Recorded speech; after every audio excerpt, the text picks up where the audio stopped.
On today's menu is a Bengali fish recipe that is cooked with cauliflower and potatoes. Namaskar and welcome to Curries with Bumbi. Usually freshwater carbs are used for this recipe, but I don't get that, so I am using salmon. You can use any firm fish of your choice. Add half a teaspoon of turmeric powder, a fourth of a teaspoon of salt.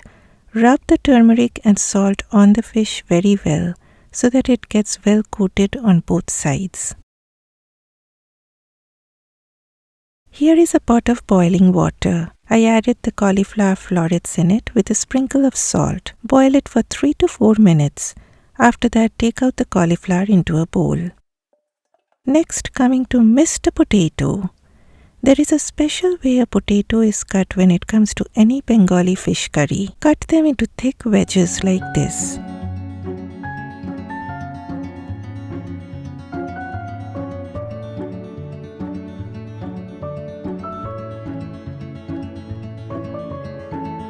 Okay, heat 2 tablespoons of oil. Once the oil is hot, in goes Mr. Potato. Stir on medium-high heat till they get slightly browned up. Then out they come into a bowl. Next, the blanched cauliflower enters the pan. Fry on medium-high heat till they get little brown in color. And the same drill, they come out once they get browned up. I added 2 more tablespoons of oil. Once the oil turns hot, slowly place each piece of fish in the pan. Beginners, please do this carefully. My husband keeps telling me to place the fish on a spatula and then gently slide it into the oil with another spoon. Though I never followed that, but I will strongly advise that to any beginner because sometimes the hot oil splashes. If you are using salmon, fry just for a few seconds on each side, or else the fish becomes rubbery. Take them out into a bowl. Next goes the whole spices, a dried bay leaf, and a teaspoon of nigella seeds, that is kalonji. You can also use Bengali 5 spice, that is panchforon. Always lower the heat when adding whole spices to prevent them from burning. Next, sliced onions enter the scene along with a fourth of a teaspoon of salt that helps the onions to soften down faster.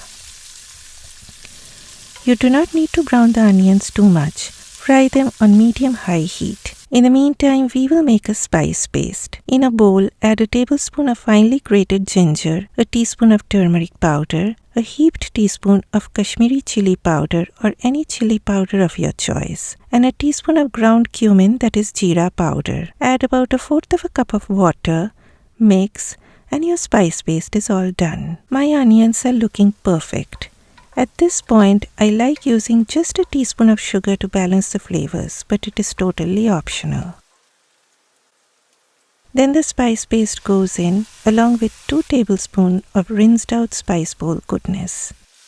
Stir on low heat for a few seconds and then the pureed tomatoes go in. I pureed 2 medium-sized tomatoes in my blender jar. Stir on medium heat till you get a dry, pasty kind of look. As you can see, the oil is now dancing around the edges, so that means it is well fried. Next, I like adding few whole green chilies. Adding them whole like this won't make the curry hot. Then add the fried potatoes.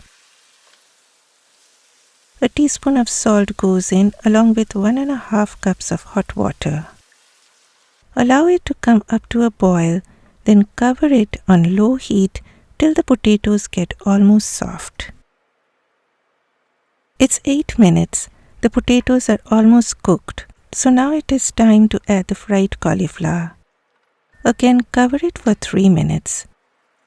The cauliflower is starting to get tender, so add the fish at this time along with all those juices.